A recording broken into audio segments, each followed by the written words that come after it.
Hello, and welcome to Confessions of a Successful Leader, hosted by me, Andrew Tallents, the self-coaching expert. In each episode of the show, we hear the insightful confessions of a successful leader who wants to inspire others to live their professional and personal dreams.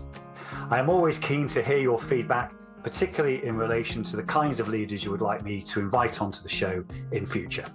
But for now, sit back, relax, and enjoy the rich insights from our special guest.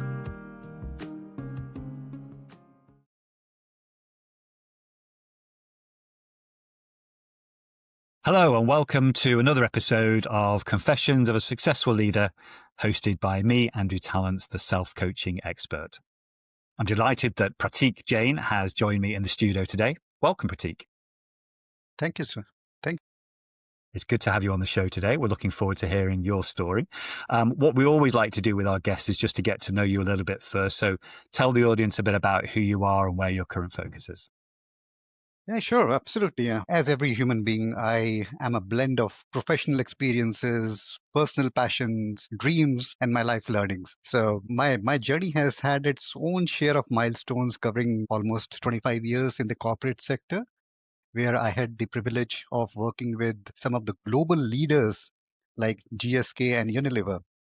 And this experience immersed me in the complexities of supply chain management, where I developed a very deep understanding of its critical role in driving the business success. About 2 years ago, I had the privilege of transitioning to a more fulfilling path that combines my passion of teaching and my expertise in the field of supply chain.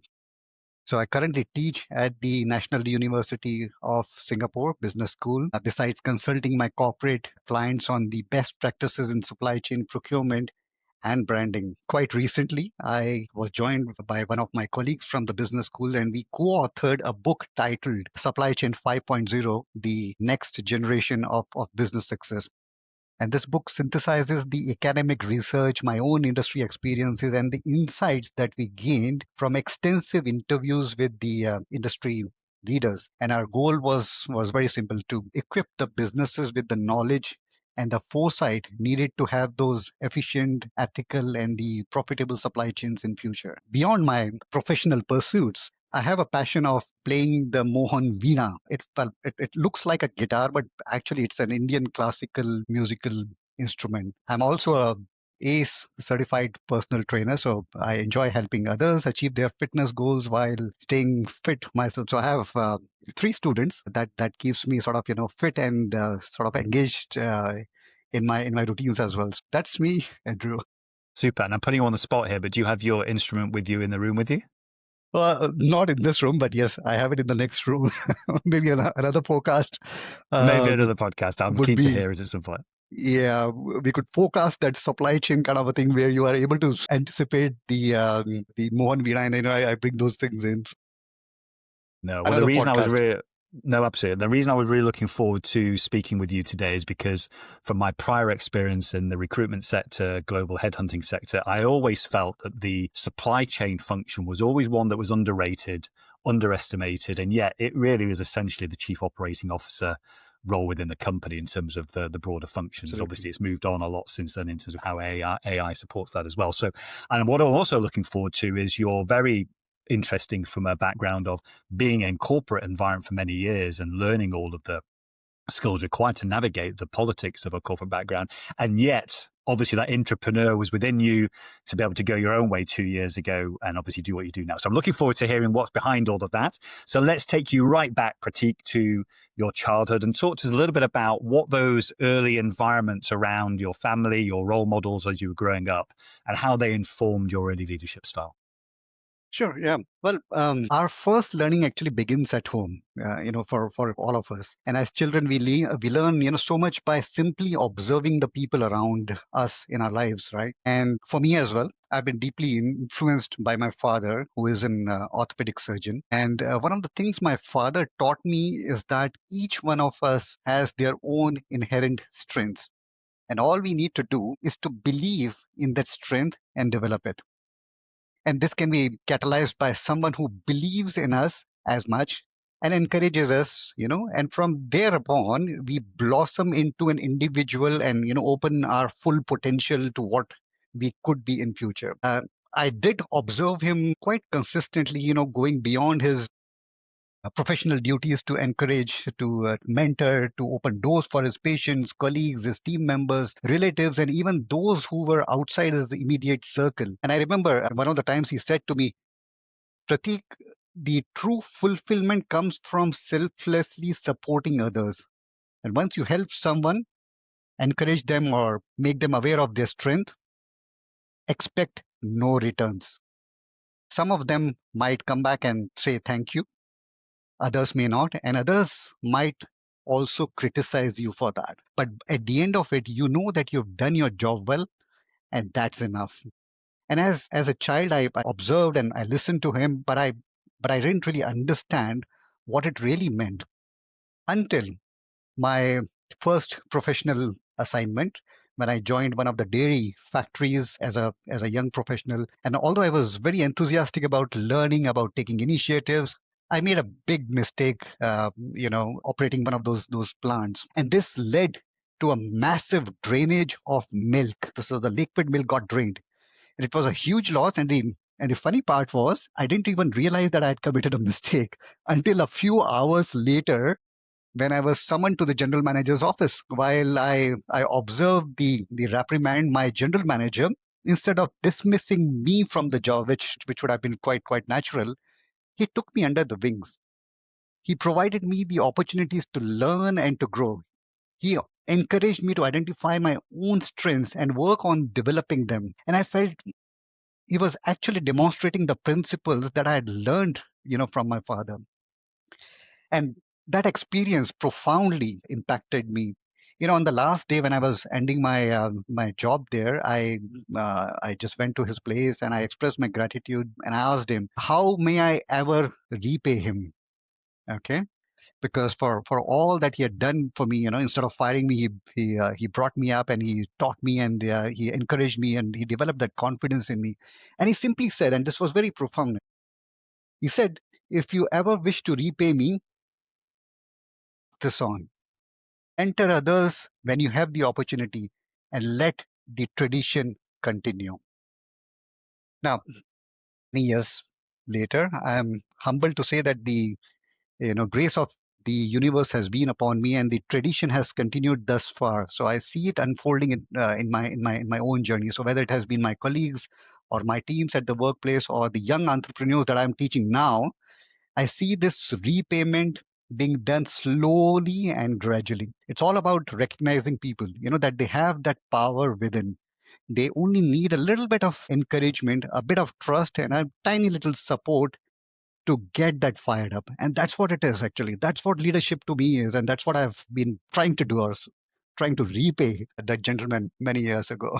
Can I ask you a question about that, Pratik? It's really interesting. And Please. even though you didn't use these words, if we take that into personal relationships of any kind, whether that's friends or family, what you're talking about is also this sort of unconditional love. Unconditional love. Doesn't matter what you do, I will be there for you in a relationship, and I don't expect anything back. So you obviously grew up in a family where that was present. What was the differentiating point? Because it was only a few years maybe where your father impressed upon you that this was a way of living life, which was probably going to be good for you.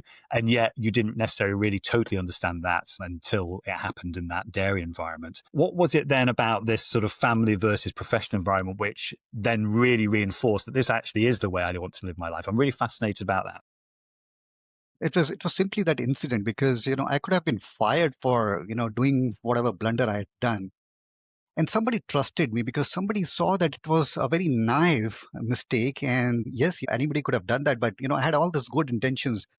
So you could always react to those situations when people or friends or family and others that are really really close to you would behave in a way that's pretty unexpected, and it might also hurt you in a way as well. But it's really about stepping back and trying to understand what those intentions were. Did it just happen because it was to happen, as they say?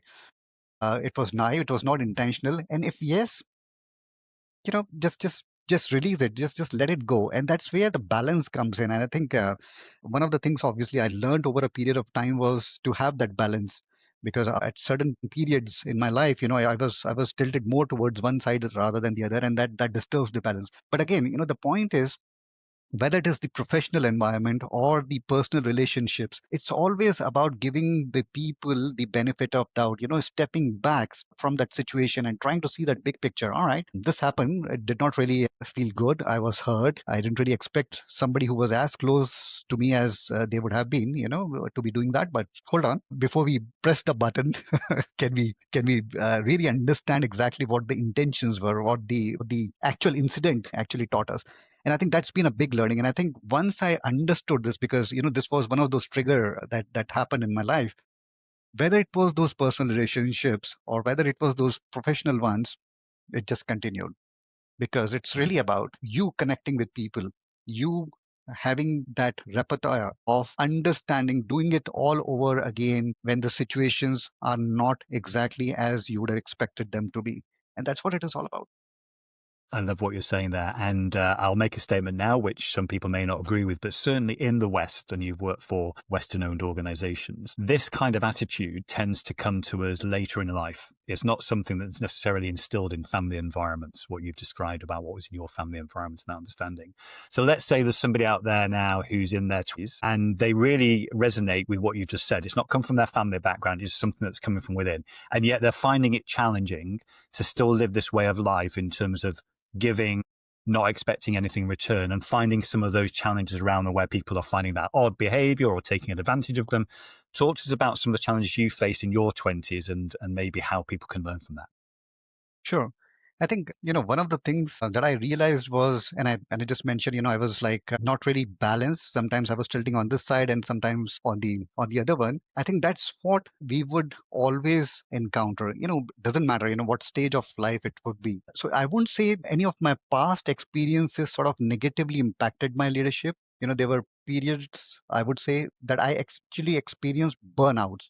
So in my earlier career, I was deeply invested in developing others. And right from day one, I had people reporting into me. But it sometimes actually happened to the detriment of my own well being. I became so focused on supporting my team and sort of advocating for their success that I neglected my own needs and the needs of my family.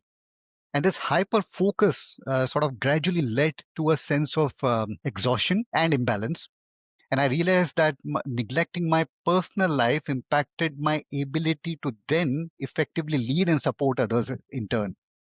So it's like trying to fill a bucket while neglecting the other one that actually nurtures you. And eventually you will run dry on both of them. In certain, therefore, instances, I encountered situations where my supportive nature, and as you said as well, was taken advantage of. And these experiences obviously reinforced the importance of setting those healthy boundaries and prioritizing the self-care.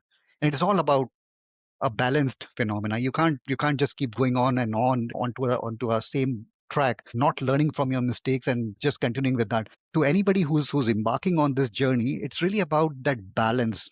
It's about understanding that yes, there are people that need that support, and you are in a position to enable that. But at the same time, it's also about that self care. It's about your family. It's about that balance with that personal life. And once we achieve that, the goal is achieved. Otherwise, one is going to overtake the other, and suddenly you find that both of them are empty. I love what you're saying there. And I want to ask you a follow-up question in a minute. But what's coming to mind for me, which again, some people might relate to, is this: if we can within ourselves lead ourselves so that we live an abundant life in terms of what it is that we work towards, and then we feel energized to be able to help others with that because our mindset is in service of others, that is obviously what we are striving for. And yet at a young age, sometimes we don't always necessarily appreciate that. So talk to the audience about when you were in that point of burnout and exhaustion because you were actually servicing others and weren't filling your own bucket. How did you actually turn that around? How did you make sure that you moved into a different kind of place? Sure. So I think there were a few things that were critical in terms of me coming out of that burnout and yet sort of continuing that journey. A few things were eh, obviously you will focus on the big picture, and as I said earlier, look at the intentions of people. Look at why certain things are being done, why they are saying certain things, why they are behaving in a certain way. So there might be a lot of background that you might not really be aware of it. And again, if you step back, look at the big picture, you might not take offense of what they've done or said, or a mistake that they've committed, etc. So that's the first one. The second thing is really about investing in that relationship. So be it a personal relationship or be it at the workplace, it's really about having a genuine interest in their growth and development. And people can feel it that way. If you're genuine, they do not really have to have those tools. Your heart will tell you if the other person is genuine, or they're just sort of saying certain things because they have to do that. Yeah. So it is about building the stronger relationships, being genuine, whether at the workplace or in your personal life. So that's the second thing. The third and the most important thing, yeah, is about setting those clear boundaries. So while being supportive, it is important that we actually set our expectations and those boundaries with the people that we love. Again, any of the setting doesn't matter, and it prevents those situations where you might be just taken advantage of, and things just go the other way around because you have just been too nice to them and not to yourself. So if we maintain those three things, and I've experienced this over a period of time, the that the saboteurs, as they say, are always in minority, which means the people that might actually take advantage of you or go the other way around will be far lower in number compared with the positive experiences and the positive people that you come across. So ultimately, it's always going to be a positive factor, but it's just about having a balance and having a boundary sort of defined. The expectations should be clear. And once it's done, I've seen people responding to it very, very positively. I would say maybe 90% of the people that I met, maybe more than that, have always been positive. It's always about something I say that to trust people or to trust anybody, it needs a lot of courage. It's almost like you are wearing a chest guard, and I put it on the table and say, Andrew, all right, I'm vulnerable, and you can hit me on the chest, you can stab me, and that's what the trust is. But when I'm genuine, 90% plus cases I will not be stabbed. And that's the beauty of it. But just again, protecting yourself, just set those boundaries, those expectations, so exactly, all right, it's going a little too far. All right, let's not do that, or withdraw. I love that. And it reminds me of a client I was working with where I asked them once, because they had a similar outlook to life, being there for other people. And I said, who are you in relationship with your various stakeholders? And he said, whatever they need me to be, I am whoever they need me to be, which sounds exhausting already because there's different versions of yourself. So it came down to him, as you said, around having clear boundaries and him being really clear about what he needed for them in return, so he could be in service of them efficiently. So I love what you're saying there. Let's then take this on, because I'm fascinated. If this is your approach in life, and it has been since your family environment, and you've worked in corporate environments, and let's face it, even though you've worked for some great brands, it really depends on the leader that you have that you're reporting into.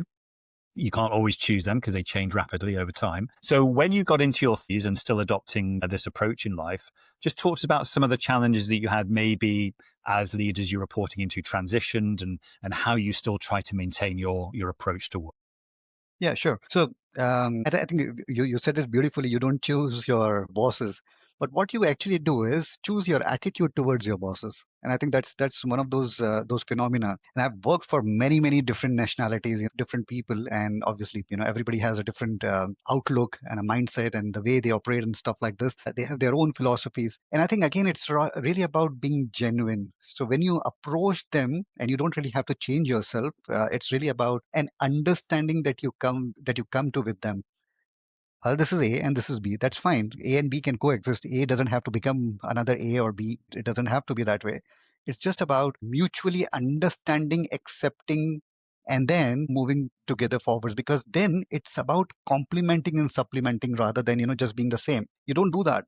And once that realization dawns on both of us, this is where I could possibly use my boss, or the boss realizes that they could possibly use me, then it becomes a very harmonious, beautiful relationship. So, in fact, all my bosses, fortunately, have been quite unique in the way they approached things or they communicated things, and everybody was different.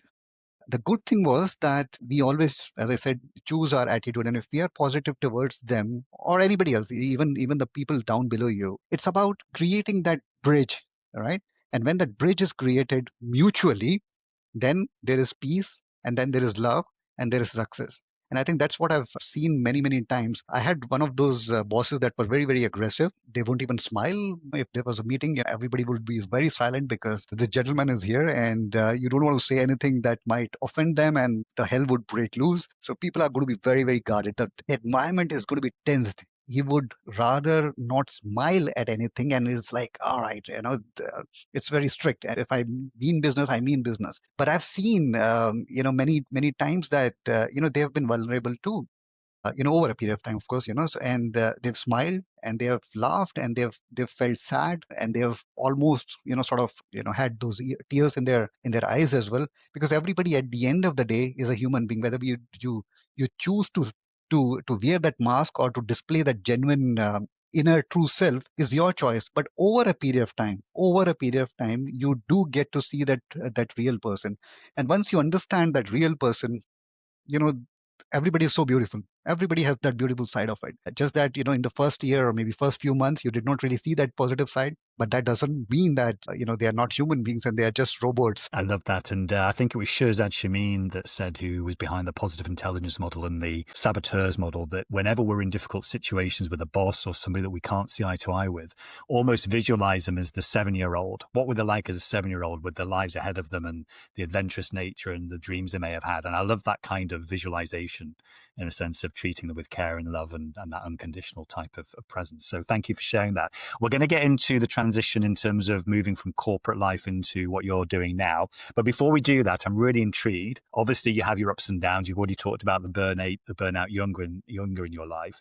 But actually, what can you recall was probably the most challenging period for you in your corporate career from a leadership perspective, either leading yourself in terms of engaging stakeholders or leading others? What did you find most challenging? Sure. In my corporate life, I think one of the biggest challenge that I had was about when I was the global head of supply chain. I had different continents, and obviously the way you would talk to a Japanese or an Australian will be very different from the way you will talk to somebody from the Latin America. The cultures are different, or the Egyptians, so the cultures are different. And I remember I was doing a town hall for my global team, and I said some things. And obviously, this was a very genuine kind of thing. But the words that I used were not very appealing to some of the audience because of the cultural things. And I didn't really realize this because somebody asked me a question at the end of this town hall, and although obviously the question wasn't very very clear, and I didn't really understand exactly why they were asking me this question because it was a little out of place. All right, but we went through it, and the town hall was over. In the next few months, I saw a lot of resistance from this particular group of people, and I didn't really know exactly what was happening. One of them even went ahead and complained against me. And I said, all right, that's interesting. And this was a little difficult because I always thought that I was very close to the people and I cared for them, but it never dawned on me as to why certain things are not falling in place while I'm trying to do my best. It was like, that ivory tower that you're generally in, and you had those experiences and successes that you've encountered, and suddenly you don't believe something could have gone wrong, and this was something that was going wrong, and somebody complained, and I was like, all right. And then there was like the HR coming to me, and you get into a lot of issues that way. And then I said, all right guys, that's not done, because yes, I can answer those questions and I can get out of it. That's not an issue, but that's not going to solve the problem, because it is possibly just the start of something that may not be really nice. And what I did was really, I flew down there, to this particular place, and I had those people, in the room, and we had this open discussion. I said, guys, this is what I'm trying to do, but what I get back is whatever, which was not great. I know, obviously this is an anonymous thing, but I know somebody has complained, and I know this is this person from this, this group.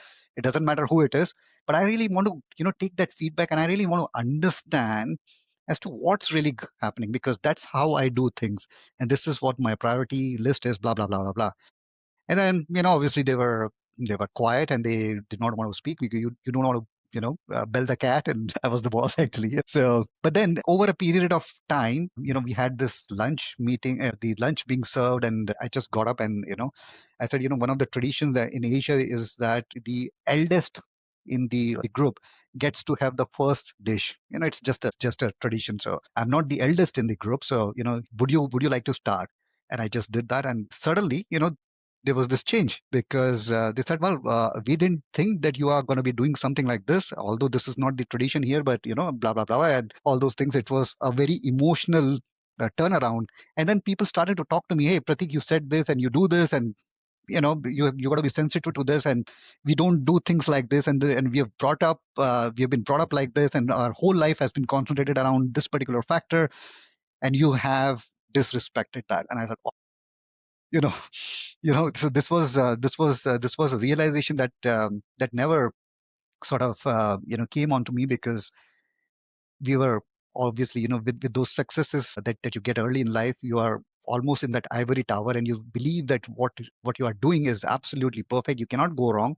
But you do go wrong because you don't know it, and it's okay to say that I do not know and I stand corrected, and this is how I'm going to be taking steps to improve myself. And I did that, and I said, guys, I absolutely understand that, and this has been sort of, bolted into my character, into my speech, into the way I do things. But let me unwind those things, unlearn those things, and I'll try to be better. Guess what? I gave them my PDP. This is a performance development plan, and I said, guys, you are going to write my development plans, and they did write that for me. And I said, after a year, you are going to assess me whether I did A, B, C, D or not.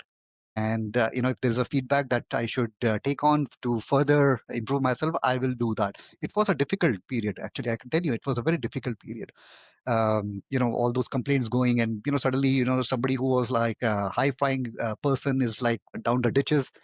But I think it changed me, and I think from that point onwards, I made it a point that I never ever after that wrote my PDP again. It was always my team that would come down and say at the end of the year, all right, these are the 20 things that we would like to do. And everybody would do this individually. And then as a group, we will say, all right, as a group, these are the 5 top things that we are going to be doing. And if all of us are in agreement, then we sign those things out.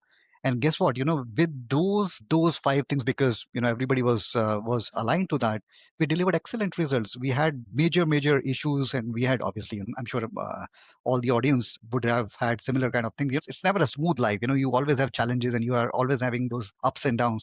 But when your team is connected with you, when your team is with you, whatever that situation might be, you will always emerge victorious. And it's not your victory, it's the team's victory. So yes, we have delivered a lot of things, but then what it did was, and I think that goes on even after I've moved on from GSK and now from Unilever, the bonds that were created during that crisis continue to stay even today. And that's the point.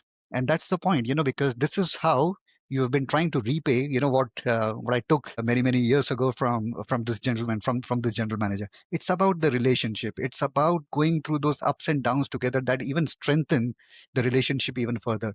And this is a mutual thing. So you grow, they grow. Of course, you might have been in a position where you could influence a certain things that could open the doors for them, but they are also opening the doors for you internally to grow as well. And that's how we live, actually. That's what leadership is all about. There's nothing rocket science about it. No, I love that. And thank you for answering the question about the challenge. I love this image of a sort of reverse PDP leading to alignment. I love that. So thank you. You are someone that Richard Branson describes as an entrepreneur. And there are many entrepreneurs who are in corporate environments and at some point in their lives before they retire, because it's easiest to do it when you retire, there's this burning sensation to say, I need to go and find my own path to educate or to serve or to actually consult, whatever it might be, and set something up. And you did that 2 years ago? That's right. So talk to us about that transition. What led up to that point of you actually deciding to do that? I'm sure our audience will be fascinated because they'll be resonating, and if they feel this fire within them now and still in a corporate environment. Yeah, so that was interesting. So, there was a little bit of restructuring that was happening in the company, and then I said, well, if we are going to dismantle my portfolio, well, it might be a good time for me to leave. At that point in time, I did not realized that I was stepping into something that was a dream for me. In fact, I started to appear for a few interviews as well, and I did get some jobs as well.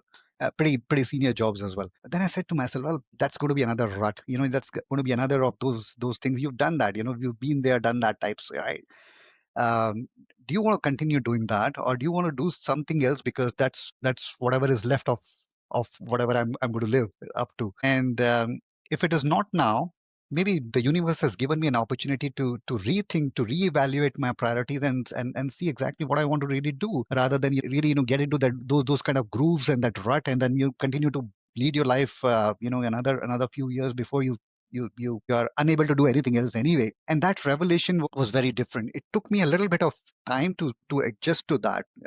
Few months actually, because I was in the dilemma: shall I go back to corporate, or shall I do this? Because I've always loved teaching. In fact, when I was in the corporate job as well, I always used to go to the universities, design their supply chain programs, do those guest lectures and stuff like this. But then this opportunity presented me with something which was very different. I could be full time into this. I could pursue my dreams. I could do exactly what I was asked to do many years ago by this gentleman: repay. Okay, and I'm in a position to do that. Shall I do this? Shall I not do this? So what would happen if I am not able to get my earnings, my ends meet, as they say, So, but then it is always about that first step. And I took that first step and said, well, if you have that good intention, and if you have the propensity of pursuing your dreams, things will fall in place. And they did, actually. So, few months were a little tough, but then I started to get those projects, and people started to call me for some of those consultations, etc. And I was, in parallel, enjoying my teaching experience as well. In fact, so much so that some of the people that I've taught have actually joined me back in my company for some of those specific projects, which is very, very heartening, because it's really about giving it back. So the experience that you've gathered over the many years of corporate life, or whatever you are doing as a professional, at a certain point in time, there is no other satisfaction than to see somebody that you have taught, that you have nurtured, do exactly the same way, the same things that you would have done maybe 20 years ago, but now it is your script invisibly acting through them. And I think that's the most beautiful thing. So is it worth $1 million? I don't know. I mean, maybe a billion. I don't know. But the satisfaction that you get is absolutely different. And to be able to get there, obviously it's a difficult phase, but it is always that first step. I should also mention it here. It was always my family, my wife, who stood besides me, behind me rather. And all right, Pratik, why don't you try that out? That what worse could happen? There's nothing as bad that you could actually think of. Why don't we do that? Because if you do that, and if you are successful, the satisfaction that you will get before you die is going to be unmatched with anything that you would have done, just by living a life. It's like a railway track. You just keep running the same direction, on the guide rails, and something that the corporate actually wants. But when will you live for yourself? When will you do the things that you always wanted to do? And I think that's where the family support comes in, and as well. So it is tough, but that's always the first step. As one of those proverbs says, the 1,000-mile journey starts with the first step. So you got to take the first step, things will fall in place. Believe in yourself, believe in that universe, things will happen. It happened for me anyway. Absolutely love that. And I was the same. So I set up my business 7 years ago, and my wife said exactly the same thing. And you're right. It's this: as long as the intention is true and we're in service and we're really passionate and believe in what we're doing, then you're right, our positions and opportunities come to us. So I've got one final question for you, Prateek. So the question is, and I guess it's really just something that you may be involved in right now. I got a view that AI is a good thing in the sense of building what you've already talked about. It will enable human beings to remove tasks which AI can do for us, because what it enables human beings then to do is to be in relationship more often. Because at the moment, we've got things to hide behind into we're so busy doing tasks, we can't afford to be in relationships. So bear in mind the story you've told to us today. I thought it'd be a lovely question to finish on. How do you see this panning out, obviously within supply chain, everything you do, in terms of how AI can enable us to be in relationship? Perfect. And I think this is one of those questions that I was answering the master students for the business administration program as well. So they exactly asked me the same question, saying, "Will it?" I mean, it was slightly differently worded, but it was really about, are they going to be, I mean, are the AI and all the softwares going to be making us redundant? And my answer is no. And you said that as well anyway. It's not about making people redundant. Remember the times when the calculators first came in, and there were protests on the street. Hey, people are going to be losing their skills, etc., etc. But you can't survive without a calculator. And obviously, calculator is like an old age-old thing. Now we're talking about AI. People just overcome those things. So over a period of time, yes, AI is going to be extremely helpful in taking out some of these non-value added things.